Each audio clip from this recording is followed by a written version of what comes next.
खरीफ धान संग्रह आरंभ यह समय चाषी रही अनेक आह्वान। चाषी विभिन्न समस्या दे गति करुवा बेले सरकार आरंभ करिथिबा धान संग्रह प्रक्रिया को नहीं उठाई प्रश्न।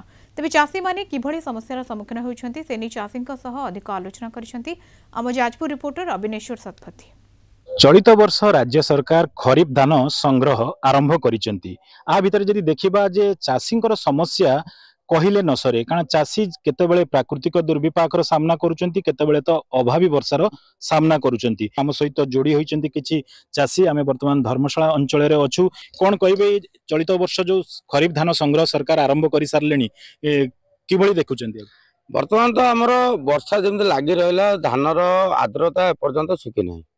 द्वितीयतः धान जो कटनी छटिनटा होउची सेटा भारी आमको माने चाषी को बाधिला भले लगुच। एत कटिंग छटिनी सहित ये आर्द्रता कम पेरे आम से माने अचिंतित अच्छु कौन करूँ। आम मेसेज आसबार अच्छी जो टोकन व्यवस्था रही से संपर्क में आम चाषी बुझा बहुत कष्ट हो मंडी नवाकू टोकन सिस्टम ये कर 4 दिन 5 दिन ये कर एमती अवस्था हो हैरान। जो मंडी रे आपनकर जो टोकन समस्या मोबाइल की मेसेज आसवा बहुत कष्ट हो जे जोटा आम ए टोकन काटिलु, टोकन ऑर्डर आसला जे हाँ टोकन तुम क्विंटाल हो क्विंटालटा आसवाटा कोटी मसे पड़ू, कोटी 20 दिन पड़ू, कोटी 2 मास भी पड़ू। लोक टोकन भी आसवा बहुत भी डेरी हो।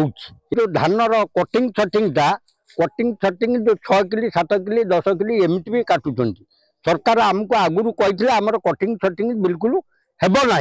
देखला सरकार अमल अधिक कटिंग छटिंग चली। मानकर प्रतिक्रिया शुणुलु जे चाषी माने एबे भी समस्या दे गति करुचंती एवं विशेष भाव में जदि कहिबा जे चलित वर्ष जो खरीफ धान संग्रह आरंभ होईची से माने मध्य आशंका करिचंती विभिन्न समस्या को नहीं किणी जे भली भाव में गत वर्ष जेमती तांकर जो धान नहीं कि देइथिले किछि सेमानंकर पैसा ए पर्यंत मध्य बाकी अछि, अखा पैसा बाबद को मध्य जहा बाकी अछि जा चाषी माने कहउथिले। एवं ये जो समस्यार समाधान कारण कटनी छटनी जतले सरकार घोषणा करथिले कटनी छटनी हबो नाही ता भी एजावत जारी रही जो कि चाषी माने असंतोष जाहिर करिसेंती।